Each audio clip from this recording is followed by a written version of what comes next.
Hey guys, welcome to the Art of Server. So this is just a quick video to show you how I'm testing these Supermicro backplanes. So I've been trying to find a more efficient way to test these backplanes because, as you guys know, if you've ever shopped in my store, I test every component that I sell just to make sure that absolutely everything is working on it.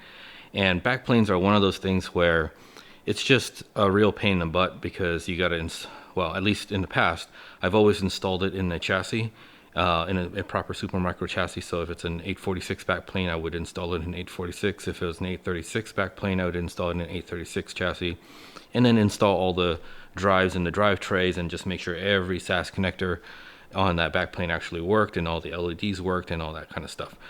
And installing the backplane in the chassis and removing it adds about an extra, say, 20 to 30 minutes of time just to do that. Not to mention the, installing the drives and all that stuff also takes some time. But anyway, I think I've come up with a more efficient way to test these backplanes. And so I just wanted to kind of show you guys what I came up with. So basically I'm installing the backplane outside the chassis. And so this is how I have it set up right now. This is an 836 backplane. This is an 836 chassis, so I could theoretically install it in here. But one of the things that I guess is also beneficial about this type of bench testing is that I can essentially test any backplane like this. It could be an 846 backplane, an 826 backplane, or whatever backplane I happen to be testing. And the Supermicro backplanes are actually kind of nice because they typically, not all of them, but typically they come with a frame, a metal frame like this. So I'm kind of taking advantage of that frame, just laying it on top of the rack here.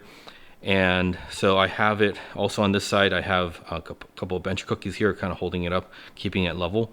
And obviously I have SAS cables there connecting it to the HBA controller that you can see back there. And so what I'm doing is, and of course over here, just to show you guys, I've got Molex power to the backplane, so it'll actually power on. So I can basically power on the backplane. And what I'm doing to test each of the SAS connectors, instead of actually installing a hard drive, which is what I used to do, I found this really lightweight SSD.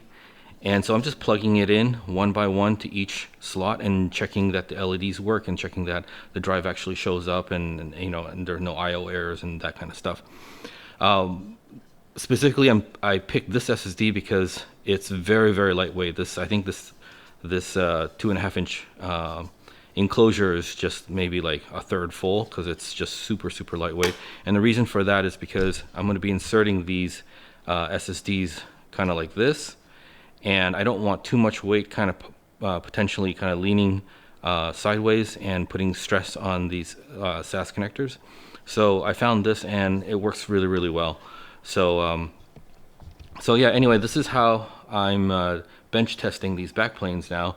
And so if you have a Supermicro chassis and you want a SAS expander backplane like this one, which is a 836 single expander backplane, go check out my store. I'll leave a link down in the video description, and you'll know that any of the backplanes I sell are completely 100% tested.